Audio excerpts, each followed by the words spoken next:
কবি রুদ্র গোস্বামী লেখা প্রেমিক হতে গেলে।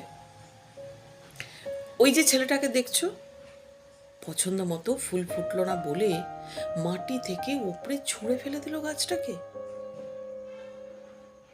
ছেলেটার ভীষণ জেদ, ও কখনো প্রেমিক হতে পারবে না। এই তো সেদিন কাঁচের জানালা দিয়ে রোদ ঢুকছিল বলে কাঁচওয়ালার বাড়িতে গিয়ে তাকে কি বকা।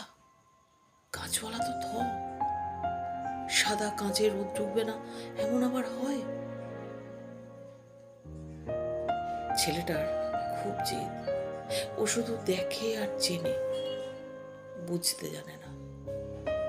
প্রেমিক হতে গেলে ঋতু বুঝতে হয়, যেমন কোন ঋতুটার বুক ভর্তি বিষ, কোন ঋতুটা ভীষণ একা একা, কোন ঋতুটা প্লাবন, কোন ঋতুতে খুব কৃষ্ণচূড়া ফোটে।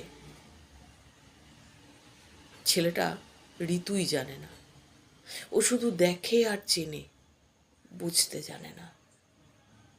ছেলেটা কখনো প্রেমিক হতে পারবে না। প্রেমিক হতে গেলে গাছ হতে হয়, ছায়ার মতো শান্ত হতে হয়, বৃষ্টির জন্য অপেক্ষা করতে হয়। জেদি মানুষেরা কখনো গাছ হতে পছন্দ করে না, তারা শুধু আকাশ হতে চায়।